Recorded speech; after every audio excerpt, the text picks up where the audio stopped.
Hikaru with white returning to us now at the turn of the tide and going full B3 cowboy on move 1. We love to see it. What an opening he plays. What a game. What chess history has just been made. Who was his opponent? Kicking off with pawn E5 here. The one and only Alireza Firouzja, the best dressed man in all of the chess universe. Now this game in its own right is exceptional. 90 moves of pleasure. Let's check it out. Titillating Tuesday, an online playing event. We love it every single week. So the center is reinforced here. We see E3 now played, knight F6, and what about this? We get the double banana hammock built by Hikaru, bishop E7, and smack bang wallop. It's a double whopper. The bishops crossing swords, absolutely scandalous. And after castles, both ponies developing into the game, we get D3, and Alireza's like, fine, you want to give me it? I'll take it. He erects the BBC, otherwise known as the big black centre, taking away lots of space. We get castles, always push your rook pawn like an absolute boss. A3 played in response, rook E8, H3, another little bunny ears move. What an opening this is. And after H6, Hikaru completes the development of the hippo, normally known as a defence, but here it's kind of his attack with white. He's on safari, wants to eat Alireza. Now we see bishop f8, tucking back. Dad absolutely ashamed. What are you doing back here? And after g4, the knight now has a home on g3. So Alireza plays a weird move in response, bishop d6. Didn't he just move that one? Is he really a general manager or a very naughty boy? Now c4 is the most popular move of stock cockle, but instead we see knight g3, given the question mark.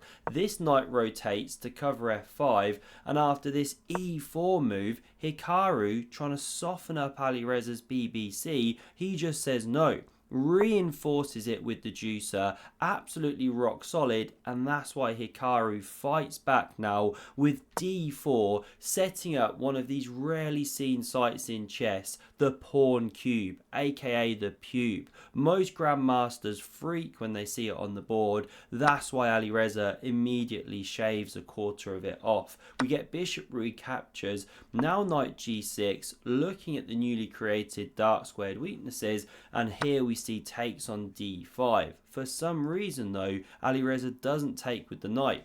Looks really natural to improve that piece. Instead, however, he plays takes with the pawn. Hard to put your finger on it. Something a bit weird about it. It's like voluntarily going to the in-laws. So what do we see from Hikaru? He streams that with the queen. Very strange looking move because it walks straight into this. Actually given the miss because you could have gone knight f4 and just sat on the position with that pony. But this one forces the queen to move again. Then you pick up the bishop pair, drag the king into the centre. Very nice. However, Alireza finds the wrong plan here. Should simply develop that second clergyman, but he rotates with the knight, looking at that c5 square, but now we get this rook centralizing, a pair of these coming off the board, and after this seahorse is born, it soon dies. Hikaru giving up both bishops now, saving the pawn here, pushing with a4, bishop e6, and look at these knights hopping into the game. You can see that of all of them, Fabi, Alireza and Hikaru, it's Hikaru that's really taken on board the recent training camp they did. He wants to hop, use his ponies, he's doing it now with aplomb, and he now goes after rook c8, knight h5. Very tricky move because it looks at the black king. So queen d6 activates. Now we see the knight centralizing, blockading the Isolani, bishop d7 played to retain the bishop pair, and after knight f5, these ones hopping now with a vengeance.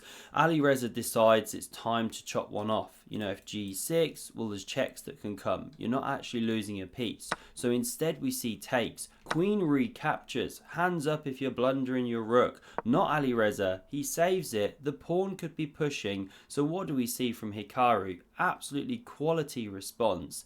He plays queen e5. Someone's been watching Magnus Carlsen. forces these queens off the board. Rook recaptures, and just look at Magnus. He's proud of his boy Hikaru. Very well played. Bishop d4 now kicks the rook. You know, you couldn't push the pawn, or the bishop on c5 dropped, and now the roads are diverging in the yellow wood. Do you go forward or back? Hikaru chooses this one to cover his backwards pawn. Now g6, pushes back the knight, and after bishop f6, we see rook d2, attacking the weakened pawn, so it advances into the centre of the board. This knight blockades. Rook c8, now knight b2, and it's got an eye on its new target to come here, pressure this pawn.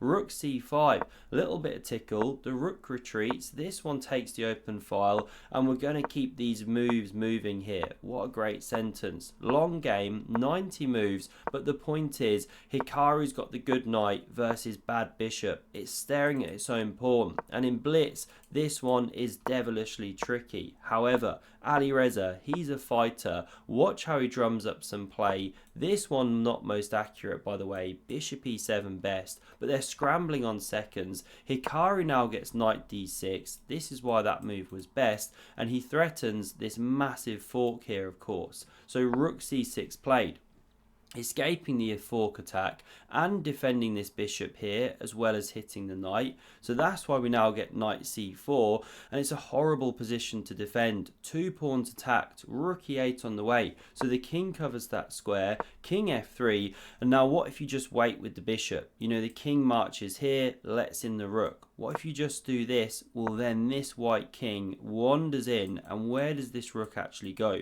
It's only got one square, but the point is, this one's marching, and you run out of squares to actually stay with everything. Hold on to the pawn, and the rook, and everything like that. This is one sample line. You just can't keep it together. So the king marches to g7, allows this rook to invade. It's coming behind the pawn. That's why Alireza goes rook c5, saying if you take with the knight, I take on c2. So instead we see king e4, but now b5, yes, gets rid of one weakness, but a second one's created. King d3 blockading, rook c5, rook a8, and how do you save that juicer? Answer is you don't. You can't go bishop d8. So instead we see rook c7, abandoning ship, the pawn drops, Alireza looking for activity, but all the infiltration squares covered. So Hikaru just brings this one round, red carpet rolled out, and that's why now Alireza's got to take evasive action. He goes bishop e7 to blockade that square before the pawn can push,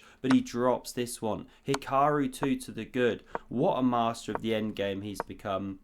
Watching Magnus play, but in all seriousness, always been an incredible endgame player. Watch out for that sneaky tactic, by the way. Skewer on the way. Hikaru spots it. Bishop d4 check anyway. King e2, the bishop hopping back, and this knight now manoeuvring, clearing the way for the pawn. So the bishop blockades in just a moment here. Knight f3, not allowing Alireza to chop. Not that he necessarily would have. Bishop f6, king e3, patient chess, beautiful stuff from Hikaru, getting those pieces onto the light squares, no coincidence, right? Every single one. Bishop e7, masterful blitz chess, and finally the invasion comes. Hikaru showing the patience of the Count of Monte Cristo. King f8 covers the bishop, rook d3 back, rook b8, and finally he plays the explosive c4 and starts rumbling those connected passes. King f7, they keep rumbling all the way to pawn to c ships. Now we see the rook cover, this one comes behind, the writing's on the wall, masterful maneuvering, and when this pawn starts rumbling, yes, you get a check, you come behind, but you can just do b6. Hikaru chooses this one. If the king steps to c8, there's knight e7 check. So we see the bishop die for the pawn. Now this one's also covered though. What to do? King d7, and after knight d5, the king marching in, the pawn dropping, this one checking, the king marching forward. This move prompted resignation, because if you capture, Then you simply take here. This is how the game could have gone. Pawn running and the king doesn't get back in time. This is one sample line of how the game could have proceeded. Of course, grandmothers of this caliber, they rarely mess this up. You know, simple bread and butter stuff. You make the queen after you've made the knight, bring the pieces around, and this is how the game could have ended. Excellent stuff here from both players. And what did Hikaru do? We'll have a look at the final tournament standings. He took it home ahead of Magnus, ahead of Vlad the Implier, ahead of Alireza and the rest of the field, and it's his 4th in a row titled Tuesday. Unheard of, beating his own record of 3 in a row, and he's even going for 5 in a row now in the late titled Tuesday. And trust me, it's an absolute banger. It's a game changer. Mushrooms. Banger. Mushrooms. Banger. Mushrooms. Banger. Lock. This is first what I do.